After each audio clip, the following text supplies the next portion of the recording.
1863. Hombres desesperados pusieron rumbo a Arizona. Querían oro. Había que tener muchas agallas para ganarse la vida así. Según la leyenda, un hombre tuvo un golpe de suerte. Encontró la mayor veta de oro que había visto en su vida. Le llamaban el holandés. Por fin era el único que sabía dónde estaba y lo iba a mantener en secreto. Una historia de avaricia, traición y asesinatos a sangre fría.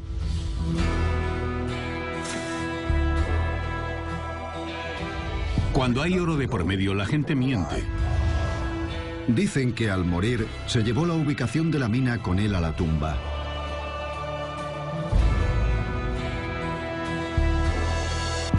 Dick Holmes y su único hijo se pasarían toda la vida buscando ese oro. Su incansable búsqueda se convirtió en una de las mayores leyendas del salvaje oeste. La búsqueda de la mina de oro perdida del holandés.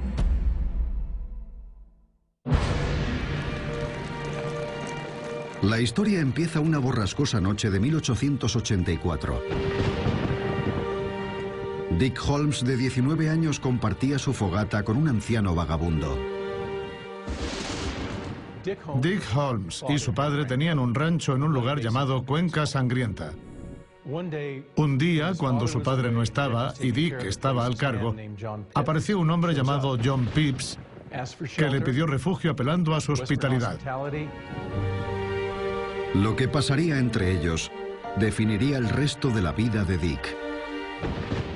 Pepys se empezó a secar y le contó la historia de un viejo que había visto en las montañas de la superstición que parecía estar buscando oro. Después de que se fuera, Pepys se acercó a ver lo que hacía. Era la mina más grande que Pepys había visto jamás.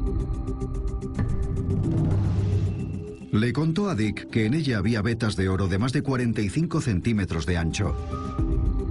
Mientras que el guardián de la mina estuvo ausente, Pepys empezó a coger lo que quiso. Entonces un día el viejo volvió y casi pilló a Pepys, que se llevó un susto de muerte. Pepys tuvo suerte de salir de ahí con vida. A pesar del peligro, el joven Dick estaba deseando ir a buscar ese oro. Dick Holmes tenía la impaciencia de la juventud y empezó a sacarle a Pepys información. Se emocionó solo con pensar en ir a la mina y Pepys se cerró en banda. Para proteger al testarudo joven, Pepys no volvió a abrir la boca. Pero Dick nunca olvidó la historia del peligroso viejo y su fantástica mina de oro en lo alto de las montañas.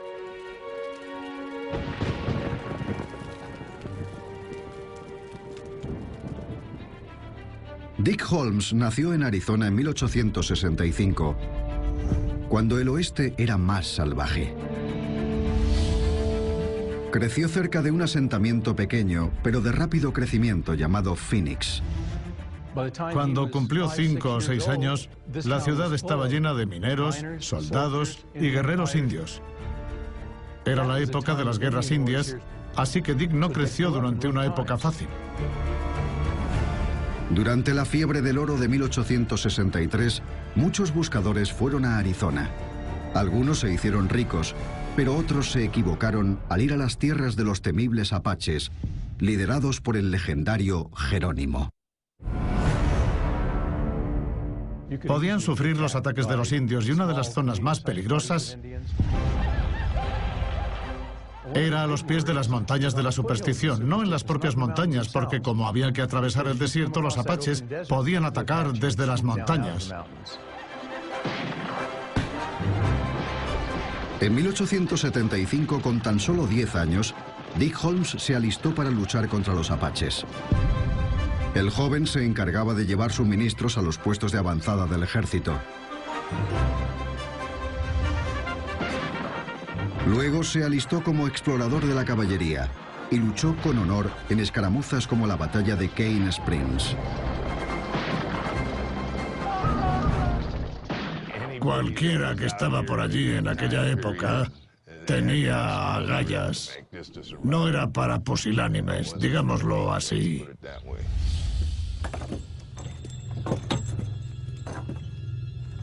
De vuelta en Phoenix, Dick Holmes vio a un viejo buscador de oro que le llamó la atención. Se parecía al resto de andrajosos sin dinero, pero al contrario que ellos, no tenía problemas para pagar las provisiones.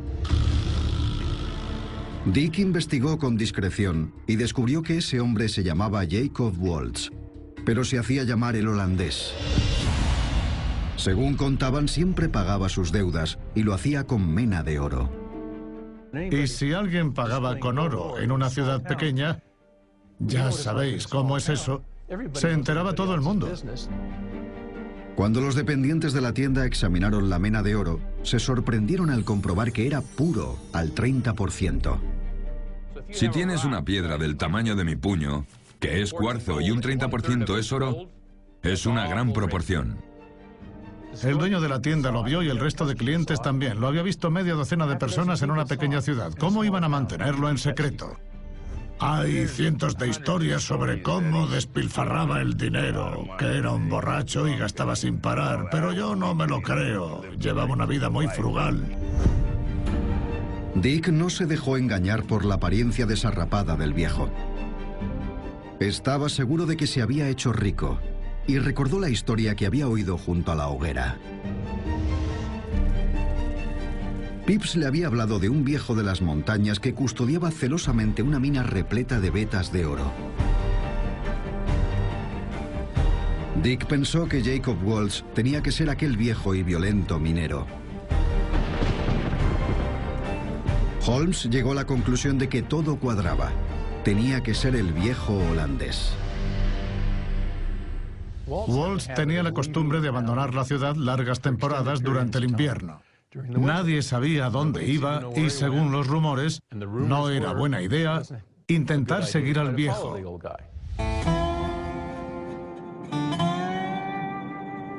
Pero Dick estaba decidido a seguir a Waltz, incluso aunque significara adentrarse en tierras apaches, en lo alto de las montañas de la superstición. Dick Holmes decidió que vigilaría a Waltz y pensó que podría averiguar cuándo se iba a marchar por las cosas que comprara en la ciudad. Eso fue exactamente lo que hizo y Waltz se marchó tal y como había predicho. Entonces Dick salió tras él. Dick siguió el rastro del holandés durante 3 días y 3 noches, pero con cuidado de mantener las distancias. Puede que Waltz fuera un hombre mayor, pero estaba claro que adentrarse solo en territorio apache no le preocupaba. Hay que tener en cuenta su historia. Había viajado desde California con un grupo de mineros que eran duros como piedras. Al amanecer del 4.º día, los 2 hombres se estaban acercando a las montañas. Dick esperaba vislumbrar la mina que le haría inmensamente rico. Alcanzaba a ver la hoguera de Waltz, su campamento desde lejos, pero Waltz comprobó si alguien le seguía y para ello retrocedió sobre sus pasos para ver si encontraba a alguien. Y Dick Holmes cayó de pleno en la trampa. Dick estaba a punto de recibir una buena dosis de plomo, cuando ocurrió algo inesperado. El holandés le dijo que dejara de seguirle o le mataría. Después de quitarse a Dick de encima, Waltz siguió avanzando hacia las montañas. Holmes era muy joven en aquella época. Y creo que el holandés se lo tomaría como una simple chiquillada. Dick tuvo que regresar a la ciudad con el rabo entre las piernas. Waltz había salvado a Dick de una cita con el sacerdote, pero Holmes no pensaba renunciar al oro. Dick continuó con su investigación sobre el holandés. Siempre había supuesto que Waltz era un solitario, hasta que oyó una curiosa historia. Trataba sobre un personaje inusual en la Arizona de la década de 1880. Julia Thomas era una mujer, era negra y dirigía su propio negocio, una tienda de helados y ostras en Washington Street. Waltz era un inmigrante alemán y Julia Thomas hablaba alemán, así que se hicieron muy buenos amigos. La heladería tuvo gran éxito en aquella ciudad en medio del desierto, pero entonces ocurrió el desastre. El marido alemán de Julia, Emil, la abandonó. Se lo llevó casi todo, excepto las deudas. De algún modo pudo pagar las deudas y durante el proceso judicial quedó bastante claro que fue una sorpresa para todos que lograra hacerlo. En los registros no consta el origen del dinero. Según la leyenda, Waltz la ayudó. Dick estaba convencido de que Waltz le habría dado algo de oro para saldar sus deudas. Eso le dejó muy preocupado. ¿Podría el viejo haberle dejado toda la mina en herencia? Y en febrero de 1891, las cosas se pusieron todavía más feas para Dick. Una enorme riada arrasó Phoenix, llevándose por delante la mitad de la ciudad, incluida la casa de Waltz. La inundación dejó al viejo enfermo y sin hogar. Después de la riada, Julia acudió al rescate. Julia acogió a Waltz y cuidó de él en la trastienda. Dick sabía que el viejo estaba gravemente enfermo. ¿Recompensaría a su enfermera contándoselo todo sobre la mina? Dick había quedado totalmente al margen. Entonces, la mañana del 24 de octubre de 1891, su suerte cambió. A primera hora, Waltz empezó a empeorar. Era obvio que no se iba a recuperar. Dick decidió actuar y se acercó a ofrecerle su ayuda. Julia Thomas salió a la calle, reconoció a Dick y le preguntó si acompañaría a Waltz unos minutos mientras ella iba a buscar al médico. Tardó como una hora en regresar. Dick tenía al holandés justo donde quería. Lo único que tenía que hacer era conseguir que desembuchara. Dick Holmes había seguido al holandés, sabía lo de la mina. Esta era su oportunidad de averiguar su localización exacta. Pero la emoción pronto dio paso a una creciente frustración. Estuvo con él una hora y probablemente Waltz emplearía 45 o 50 minutos para hablarle de la historia, de cómo había encontrado la mina, a cuánta gente había matado y haciendo pausas. Dick estaba ahí sentado esperando que le dijera dónde estaba. Pero el holandés tenía otra idea en mente. Parecía decidido a quedarse con la conciencia tranquila y confesarle a Dick cómo logró hacerse con la mina. Su historia comenzaba en 1877. Waltz estaba buscando oro en las montañas y de repente fue atacado por 3 apaches renegados. El holandés logró escapar, pero únicamente por los pocos pelos que le quedaban. Echó a correr por la montaña y llegó a una zona arenosa donde vio unas huellas que no pertenecían a los indios. Eran huellas de botas, no de mocasines apaches. Desesperado por encontrar comida y agua, Waltz siguió las huellas. Encontró un campamento y se puso a comer. Esa misma tarde llegaron 3 mexicanos que eran mineros. Empezaron a hablar con él, le enseñaron una mena de oro y en ese momento Waltz se dio cuenta de que era la mena de oro más pura que había visto jamás. Y eso no era todo. Waltz contó cómo los confiados mexicanos le habían enseñado su mina. Los ojos del holandés se iluminaron. Se quedó con la boca abierta al ver una veta de oro de más de 45 centímetros de ancho. La mena era tan pura que si encontrabas una veta de 45 centímetros de ancho, hoy en día, cada metro de esa veta valdría un par de millones de dólares. Se haría increíblemente rico. Waltz estaba viendo riquezas que no se podría haber imaginado siquiera. Y la avaricia pudo con él.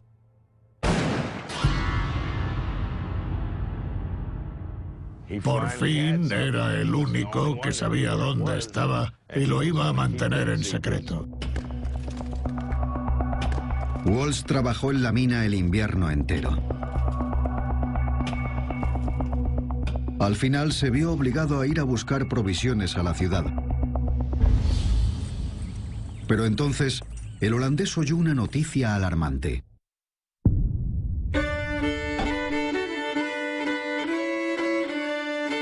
Dos soldados habían llegado a Phoenix con oro y le habían contado a toda la ciudad que se habían hecho ricos en las montañas.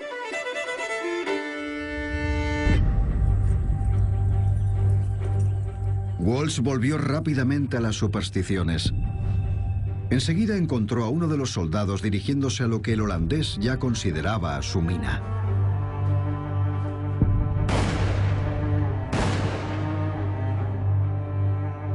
El holandés era duro de pelar y rápidamente se deshizo de los dos soldados. Pero según le contó a Dick Holmes, no serían los últimos a los que mataría. La víctima número 6 era un buscador de oro inocente que se había acercado demasiado a juicio de Waltz. Básicamente, le dijo que se encontró a un buscador que estaba por la zona y lo mató por si acaso. El holandés enterró el cuerpo y quemó las pertenencias del hombre. Mientras el viejo seguía divagando, Dick estaba desesperado por guiarle en la dirección de lo único que quería saber: la localización exacta de la mina. Pero Waltz tenía un crimen más que confesar, y fue el más sorprendente de todos.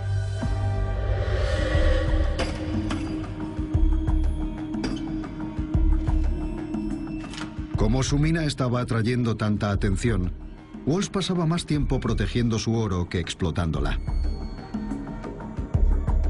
Necesitaba un socio en el que pudiera confiar. Envió dinero a su hermana en Alemania y le preguntó que si podía enviar a su hijo para que le ayudara. Pero tío y sobrino no tardaron en discutir. El viejo sospechaba que su nuevo socio planeaba matarle, así que Waltz desenfundó primero.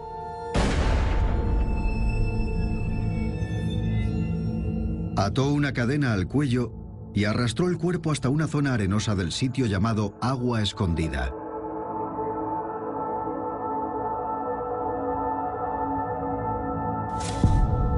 Estaba ahí tumbado contándole a Dick que había acabado con la vida de 7 hombres. El asesinato del hijo de su hermana era el que más le pesaba en la conciencia. Así que para intentar compensarlo, le sugirió un trato a Dick. El viejo asesino le señaló un cofre a los pies de la cama, en el que guardaba su oro. Dick podría quedárselo si accedía a hacer algo. Parece ser que llegaron a un acuerdo. Si Dick cogía el oro que había bajo su cama, tendría que enviar parte a su hermana. Si lo hacía, sería un gran alivio para su conciencia y Dick le dijo que lo haría. Solo después de llegar a un acuerdo, el holandés empezó a indicarle cómo llegar a la mina. Una de las tragedias de esta confesión en su lecho de muerte fue que la prioridad de Waltz era limpiar su conciencia primero y dar indicaciones después. Así que para cuando llegó a esa parte, se encontraba muy mal y se moría. Por tanto, sus indicaciones no fueron tan claras como deberían.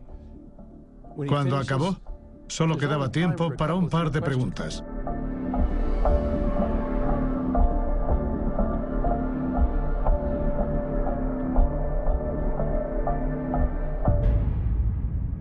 y Walsh murió. Supuestamente Walsh le había dicho que la mina estaba en un cañón que iba de norte a sur. Holmes nunca pudo hacerle una sencilla pregunta: ¿el agua fluye hacia el norte o hacia el sur?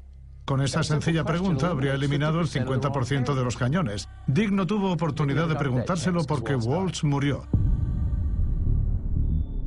Y eso debió ser bastante frustrante.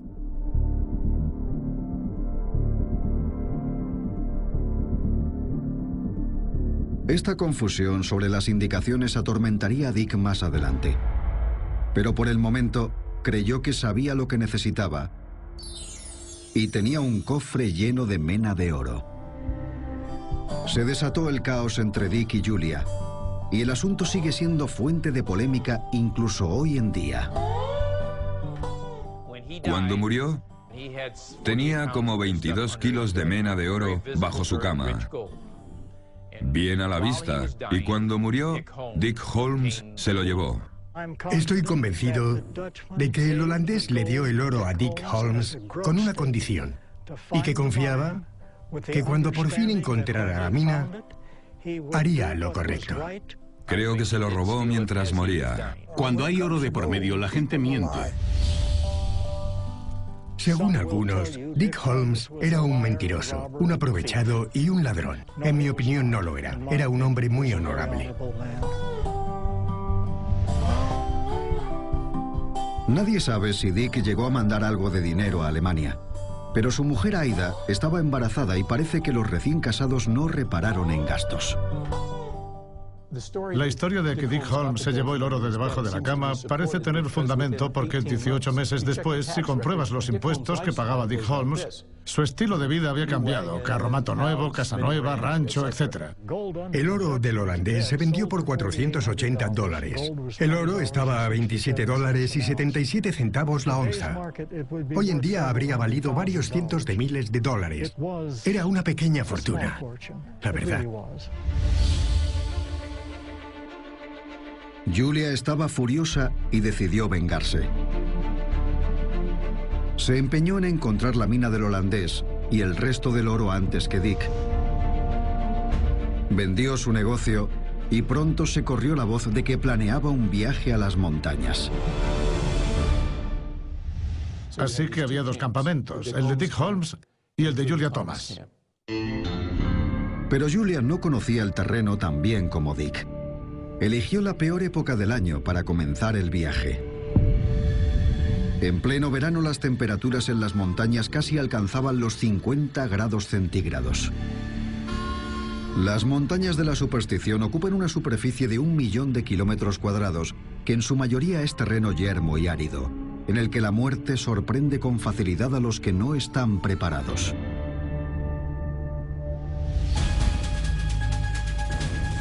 Julia se vio obligada a volver a casa, pero a pesar de todo no se rindió. No consiguió el oro, pero sí halló una manera de sacarle partido a Walsh. Hizo mapas de la mina perdida del holandés y empezó a venderlos por $10. De la noche a la mañana nació una leyenda. La historia del holandés apareció en los periódicos de todo el país, desde San Francisco a San Luis, por lo menos. Y la gente empezó a llegar a Phoenix para buscar la mina perdida del holandés. Poco después, todos los charlatanes de Phoenix siguieron el ejemplo de Julia. Se pusieron a vender mapas falsos y a dar indicaciones muy imaginativas. Está en un cañón de norte a sur, en una pequeña colina. Desde la entrada de mi mina se ve el sendero militar, pero desde el sendero militar no se ve mi mina. Desde la colina de detrás de su mina podías ver el pico de la aguja de la tejedora. Los rayos del sol poniente iluminan la entrada de mi mina. Julia no solo hizo mapas falsos, sino que estaba decidida a evitar que Dick se llevara el oro. Así que le contó a todo el mundo que el holandés le había indicado a Holmes la ruta hasta la mina. Ya no era un secreto. Holmes fue perseguido por los buscadores de oro novatos que habían llegado a Phoenix. Dick intentó pasar desapercibido, pero por lo menos parecía que ninguna de las indicaciones auténticas del holandés se había filtrado. Walsh le dijo que siguiera el viejo sendero militar, que buscara una roca que se pareciera a un hombre. Cerca encontraría una casa de piedra. Cerca de la casa estaría la entrada a la mina. Dick pensó que sería sencillo. Meses después, Dick pensó que no había moros en la costa, pero desde el primer momento era obvio que le estaban siguiendo. Varios años antes, Dick había seguido al viejo holandés y ahora le tocaba a él mirar por encima del hombro y comprobar si le seguían. Dick es un hombre marcado, la única persona que afirmaba tener las indicaciones, pero alguien le seguía cada vez que se dirigía a las montañas. Temeroso de guiar a sus rivales hasta la mina, Dick tenía que dar muchos rodeos y regresar a la ciudad. Pero incluso cuando consiguió deshacerse de sus perseguidores, se dio cuenta de que muchas de las indicaciones del holandés no tenían ningún sentido. Tenía que buscar el viejo sendero militar, muy fácil, y seguirlo hasta encontrar una roca que pareciera un hombre. El problema era que por lo menos había 3 viejos senderos que fueron usados por el ejército durante las guerras con los apaches. Cada vez más desesperado, Dick intentó recordar lo que Walsh le había contado en su lecho de muerte. Así que empezó por comprobar lo único que podía comprobar de la historia que Walsh le había contado. Una de ellas es que Walsh había matado a su sobrino en un lugar específico y que le había enterrado de una manera concreta. El holandés dijo que había disparado a su sobrino, que lo había arrastrado con una cadena y lo había enterrado en agua escondida, un lugar que Dick conocía bien. Dick fue a ese lugar, encontró una tumba bajo un saliente, tal como Walsh había descrito, se puso a cavar y encontró unos huesos con una cadena alrededor del cuello que alguien había usado para arrastrar el cuerpo. Así que Dick pensó que tenía que ser el sobrino. El hallazgo en agua escondida pudo haber sido macabro, pero por lo menos sirvió para comprobar que había algo de verdad en lo que le había contado en su lecho de muerte.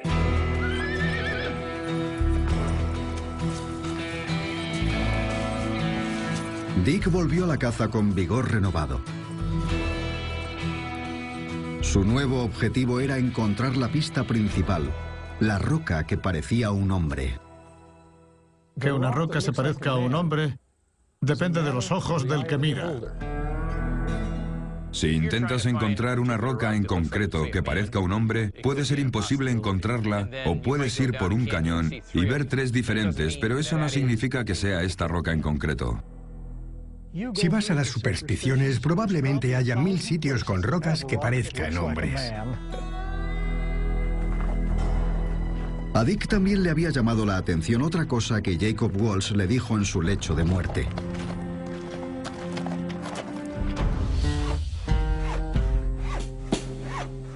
Después de tantas muertes, el holandés decidió ocultar la mina de ojos indiscretos. Le contó a Dick que se había pasado el invierno recogiendo madera y cortándola para tapar la entrada a la cueva. Luego enterró los maderos bajo una gruesa capa de arena y piedras. Le contó que tras las primeras lluvias no se notaba que estaba ahí y que podías pasar una recua de mulos por encima sin darte cuenta de lo sólida que era. En los peores momentos, Dick se dio cuenta de que podría haber pasado por encima del oro, que estaría a unos metros bajo sus pies.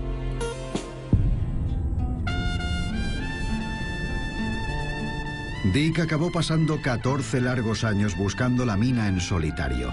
En 1908 finalmente se buscó un socio, su hijo de 16 años, George Brownie Holmes. Dick le dio a Brownie las indicaciones del holandés y un consejo crucial que podría llegar a salvarle la vida. Le dijo a Brownie algo muy simple, que si encontraba la casa de piedra, no hiciera ninguna marca, que pasara de largo como si no hubiera encontrado nada y que se fuera de las montañas. Sabía que le iban a seguir y nadie debía enterarse de que había encontrado algo. Más adelante, podría volver más preparado y entrar en la mina. Y cuando Dick y Brownie comenzaron su primera expedición, Se dirigieron hacia las montañas, pero nunca llegaron, porque les estaban siguiendo, como Dick siempre había predicho, así que dieron un rodeo y retrocedieron.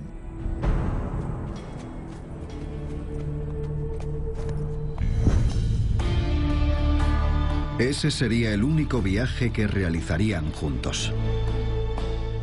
No hubo un segundo viaje. La rodilla de Dick empezó a darle problemas y tenía bastantes años a sus espaldas. Los días de Dick en busca de la mina habían llegado a su fin. Ya no podía cabalgar por las montañas. Le pasó la antorcha a Brownie. Brownie, ilusionado, esperaba hacerse con el premio que se le resistió a su padre. Pero en abril de 1917, su búsqueda se vio bruscamente interrumpida. El tío Sam necesitaba hombres. Brownie, a pesar de su hambre de oro, respondió a la llamada y volvió de la gran guerra de una pieza.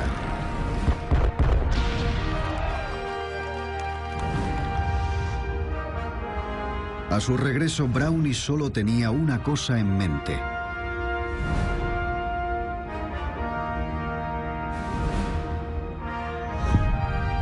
Empezó a trabajar como vaquero en un rancho en el corazón de las montañas de la superstición, la base ideal para salir en busca de la mina.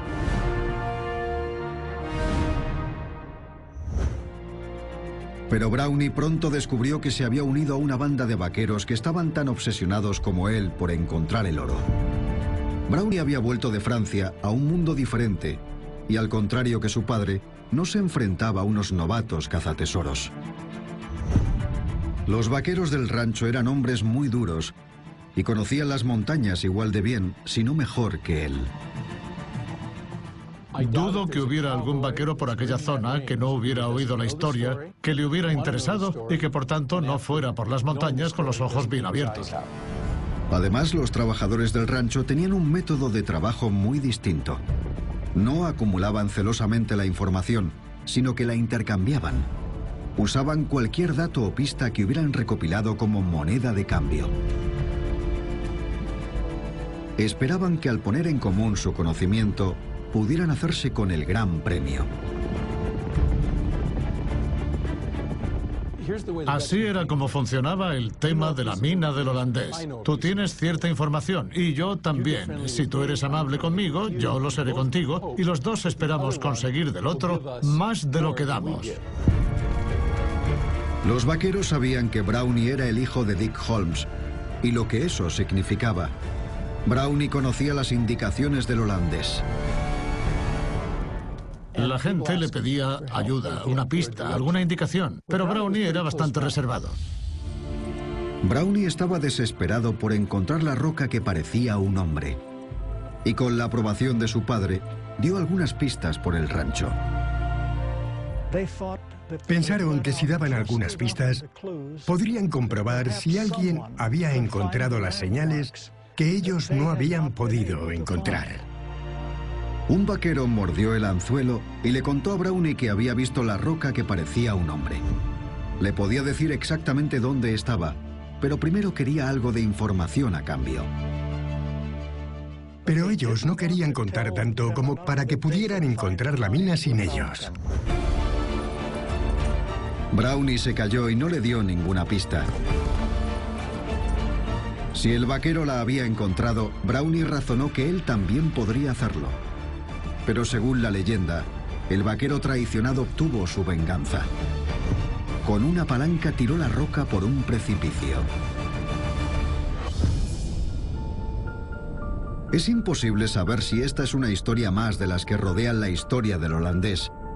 Lo que está claro es que en los años 20, Brownie no estaba más cerca de la mina que su padre la primera vez que salió a buscarla en 1892.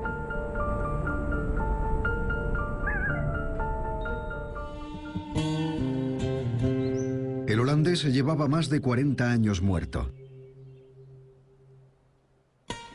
Y muchos pensaban que el viejo se había llevado sus secretos a la tumba. La historia era conocida en todo el país, desde Washington, D.C. y Nueva York hasta Los Ángeles y San Francisco. Empezó a llegar gente de las montañas, sobre todo en los años de la Gran Depresión. Una mina de oro que espera a que alguien la encuentre llama mucho la atención. Las montañas de la superstición volvían a estar llenas de hombres desesperados por encontrar el oro perdido del holandés. Y muchos decidieron no perder de vista a Brownie Holmes. Mucha gente intentó seguir a Brownie. Algunos simplemente le arruinaron sus expediciones. Cuando sabían que lo estaban siguiendo, se rendía y volvía a Phoenix. Eso ocurrió en varias ocasiones. Dick, el padre de Brownie, murió en 1933 con 68 años. Antes de fallecer, le confesó a Brownie que podría haber cometido un grave error con una de las pistas. El holandés le había dicho que tenía que empezar en un viejo sendero militar. El problema era que por lo menos 3 senderos militares cruzaban las supersticiones. Y Dick sospechaba que podría haber elegido uno equivocado.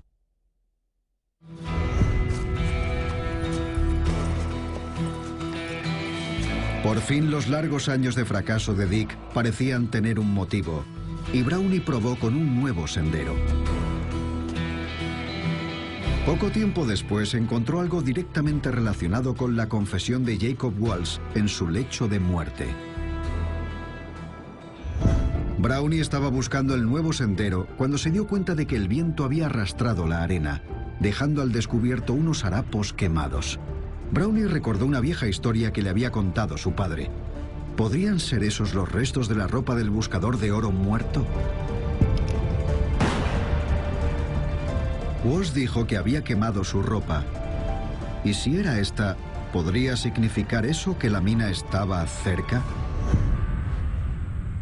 Brownie peinó la zona durante días, pero una vez más, se fue con las manos vacías.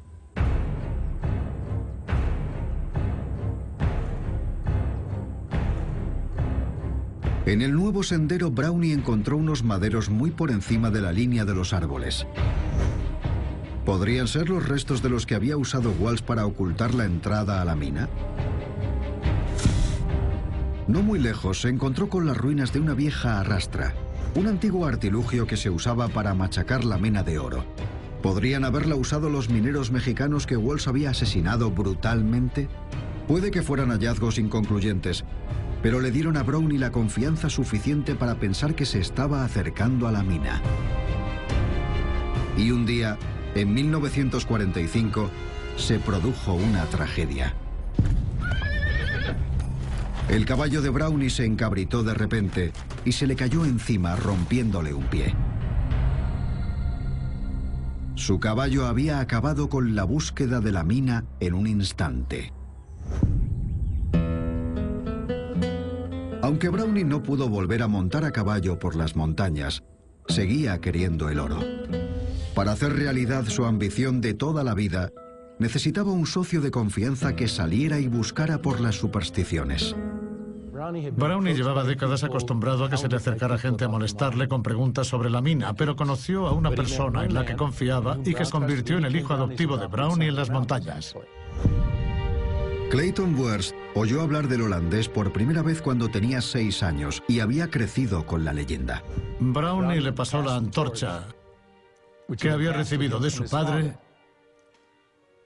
a este caballero. La primera vez que Brownie me habló en confianza, me dijo: Clay, nadie tiene que saber que tú y yo estamos trabajando juntos. Dijo que en ocasiones había sentido que su vida estaba en peligro mientras recorría las montañas con el conocimiento que poseía. Me dijo que había gente dispuesta a hacerme daño. Y pronto comprobó la sinceridad en las palabras de advertencia de Brownie. Me di la vuelta y vi a un tipo con un rifle Krag. Había quitado el seguro y estaba apuntando justo a mi estómago. Pasé mucho miedo. Yo llevaba una pistola, pero me tenía a tiro. Si hubiera ido a cogerla, me habría matado. Clay mantuvo la cabeza fría y consiguió convencer al extraño de que no lo matara, y vivió para contárselo a su mentor en el rancho. George Brownie Holmes murió en 1980. Se había pasado 72 de sus 88 años buscando la mina perdida del holandés. Por desgracia, Clay nunca tuvo la oportunidad de contarle a su viejo amigo Brownie un sorprendente descubrimiento que ha realizado. Clay afirma haber encontrado por fin la escurridiza pista que tanto él como Dick y Brownie se habían pasado toda la vida buscando. La roca que parecía un hombre. Sí, por supuesto que existe. Está ahí. Y no solo existe, sino que está donde debería estar. Clay nunca ha confirmado si ha encontrado alguna de las otras pistas conocidas, como la Casa de Piedra. Sin embargo, dice que ha localizado dos pistas finales que jamás ha hecho públicas. Las dos últimas han sido encontradas. Estas pistas han sido mantenidas en secreto desde que el holandés moribundo se las revelara a Dick Holmes. Dick se las transmitió a Brownie, y Brownie se las pasó a Clay, que juró mantenerlas en secreto. De lo que no quiero hablar es de las pistas que indican la posición exacta de la mina. Con todas las pistas, Clay piensa que está cerca de resolver el puzzle de la mina perdida del holandés. No hemos encontrado la mina, pero por lo menos hemos encontrado el sitio en que buscar. Ya sea una zona pequeña o no, el holandés escondió bien su mina. Clay planea usar la tecnología de detección de metales del siglo XXI para localizar la veta de oro de 45 centímetros que fue vista por última vez a finales del siglo XIX. Pero incluso aunque Clay anuncie por fin que ha encontrado la mina perdida, muchos desestimarán su descubrimiento. No sería la primera vez.